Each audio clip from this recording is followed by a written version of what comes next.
East of Eden, Chapter 5. On the ranch, the little Hamiltons began to grow up, and every year there was a new one.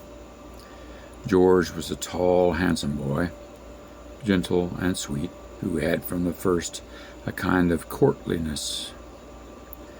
Even as a little boy, he was polite and what they used to call no trouble. From his father, he inherited the neatness of clothing and body and hair, and he never seemed ill-dressed even when he was. George was a sinless boy and grew to be a sinless man. No crime of commission was ever attributed to him, and his crimes of omission were only misdemeanors. In his middle life, at about the time such things were known about, it was discovered that he had pernicious anemia. It is possible that his virtue lived on a lack of energy.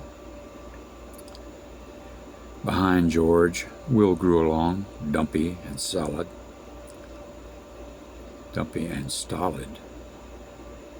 Will had little imagination, but he had great energy. From childhood on, he was a hard worker. If anyone would tell him what to work at, and once told, he was indefatigable. He was a conservative, not only in politics, but in everything. Ideas he found revolutionary, and he avoided them with suspicion and distaste. Will liked to live so that no one could find fault with him, and to do that, he had to live as nearly like other people as possible. Maybe his father had something to do with Will's distaste for either change or variation. When Will was a growing boy, his father had not been long enough in the Salinas Valley to be thought of as an old-timer. He was, in fact, a foreigner and an Irishman. At that time, the Irish were much disliked in America. They were looked upon with contempt, particularly on the East Coast, but a little of it must have seeped out to the West. And Samuel had not only variability, but was a man of ideas and innovations. In small, cut-off communities, such a man is always regarded with suspicion until he has proved he is no danger to the others. A shining man like Samuel could and can cause a lot of trouble. He might, for example, prove too attractive to the wives of men who knew they were dull. Then there were his education and his reading, the books he bought and borrowed, his knowledge of things that could not be eaten or worn or cohabited with, his interest in poetry and his respect for good writing. If Samuel had been a rich man like the Thorns or the Delmars, with their big houses and wide, flat lands, he would have had a great library. The Delmars had a library, nothing but books in it, and paneled in oak.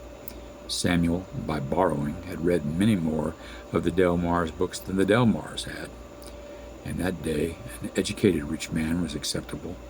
He might send his sons to college without comment, might wear a vest and white shirt and tie in the daytime of a weekday, might wear gloves and keep his nails clean. And since the lives and practices of rich men were mysterious, who knows what they could use or not use?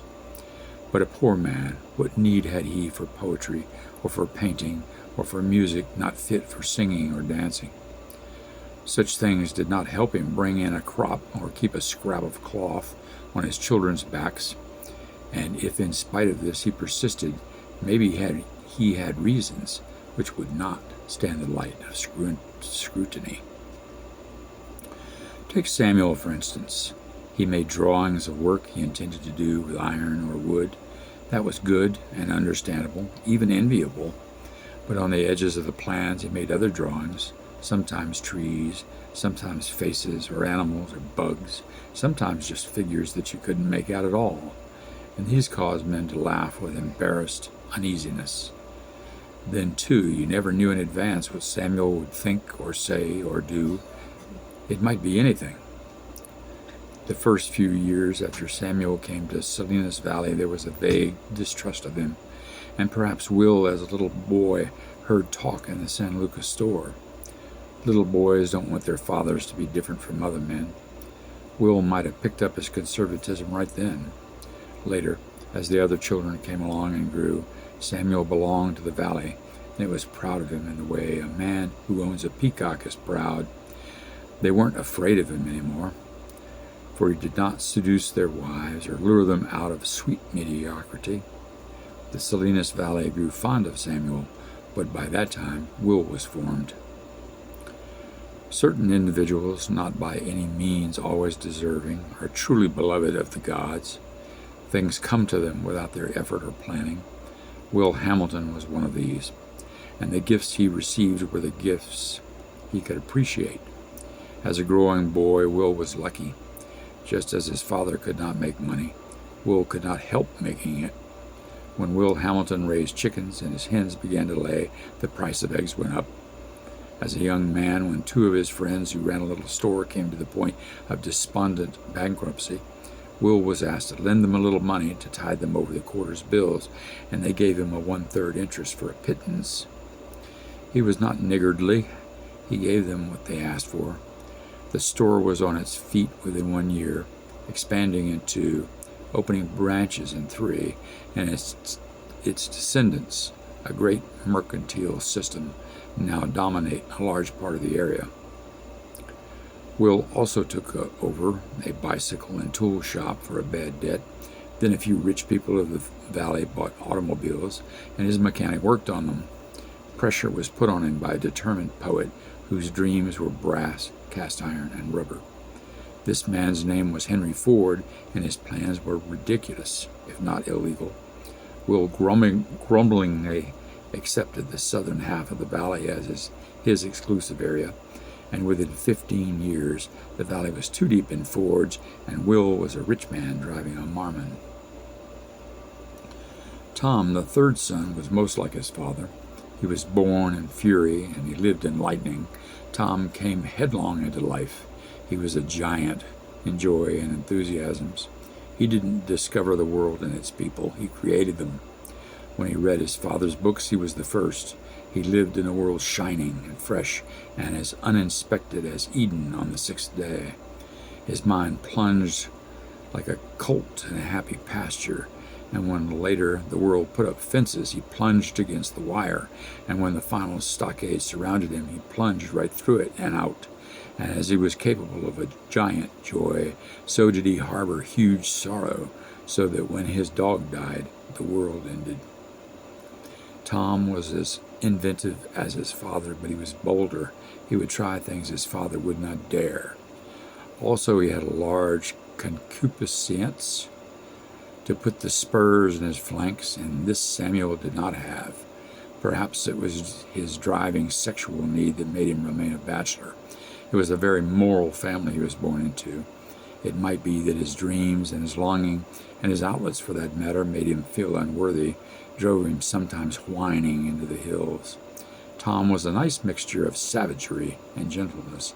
He worked inhumanly, only to lose in the effort his crushing impulses. The Irish do have a despairing quality of gaiety, but they also have a dour and brooding ghost that rides on their shoulders and peers in on their thoughts. Let them laugh too loudly, it sticks a long finger down their throats. They condemn themselves before they are charged, and this makes them defensive, always. When Tom was 9 years old, he worried because his pretty little sister Molly had an impediment in her speech. He asked her to open her mouth wide, and saw that a membrane under her tongue caused the trouble. "I can fix that," he said. He led her to a secret place far from the house, whetted his pocket knife on a stone, and cut the offending halter of speech, and then he ran away and was sick.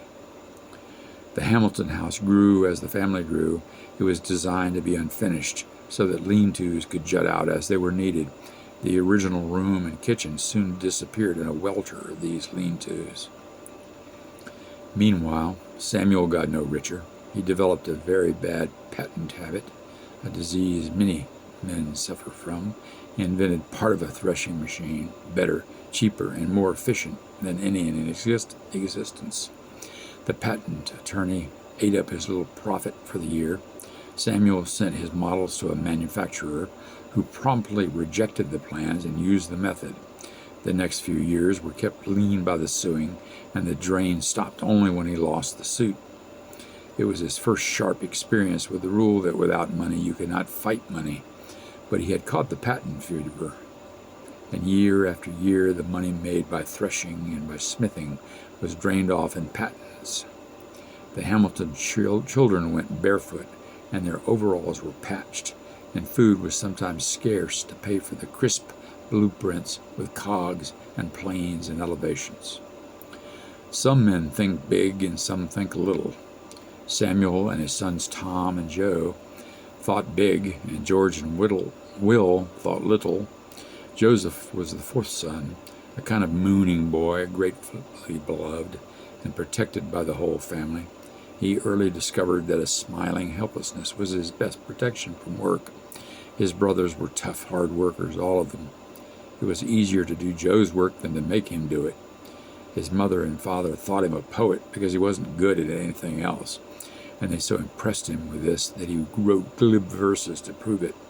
Joe was physically lazy and probably mentally lazy too. He daydreamed about his life, and his mother loved him more than the others because she thought he was helpless. Actually, he was the least helpless because he got exactly what he wanted with a minimum of effort. Joe was the darling of the family.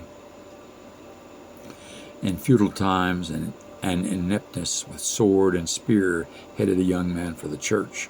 In the Hamilton family, Joe's inability properly to function at farm and forge headed him for a higher education. He was not sickly or weak, but he did not lift very well. He rode horses badly and detested them. The whole family laughed with affection when they thought of Joe trying to learn to plow. His tortuous first furrow wound about like a flatland stream, and his second furrow touched his first only once, and then to cross it and wander off. Gradually, he eliminated himself from every farm duty. His mother explained that his mind was in the clouds, as though this was some singular virtue. When Joe had failed at every job, his father, in despair, put him to herding 60 sheep.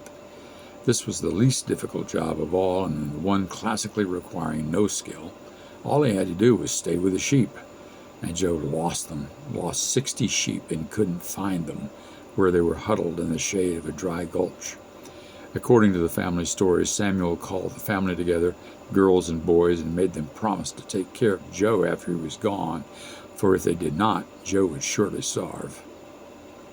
Interspersed with the Hamilton boys were 5 girls. Una, the oldest, a thoughtful, studious, dark girl. Lizzie, I guess Lizzie must have been the oldest, since she was married for her mother. She was named for her mother. I don't know much about Lizzie. She early seemed to find a shame for her family. She married young and went away, and thereafter was seen only at funerals. Lizzie had a capacity for hatred and bitterness, unique among the Hamiltons. She had a son, and when he grew up and married a girl Lizzie didn't like, she did not speak to him for many years.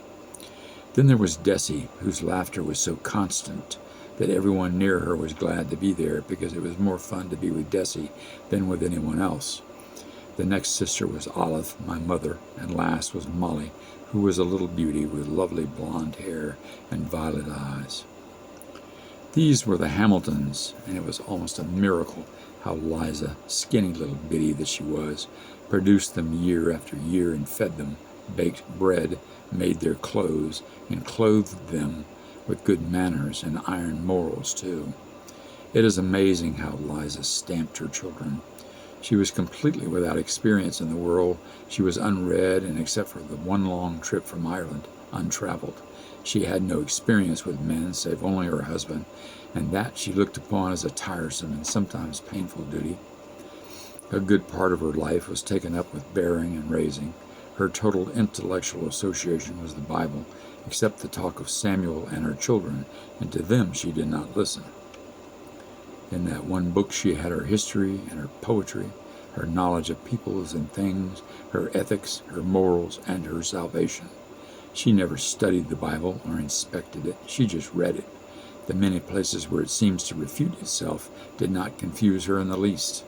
And finally she came to a point where she knew it so well that she went right on reading it without listening. Liza enjoyed universal respect because she was a good woman and raised good children. She could hold up her head anywhere. Her husband and her children and her grandchildren respected her. There was a nail-hard strength in her, a lack of any compromise, a rightness in the face of all opposing wrongness, which made you hold her in a kind of awe, but not in warmth. Liza hated alcohol, like liquors, with an iron zeal. Drinking alcohol in any form she regarded as a crime against a properly outraged deity.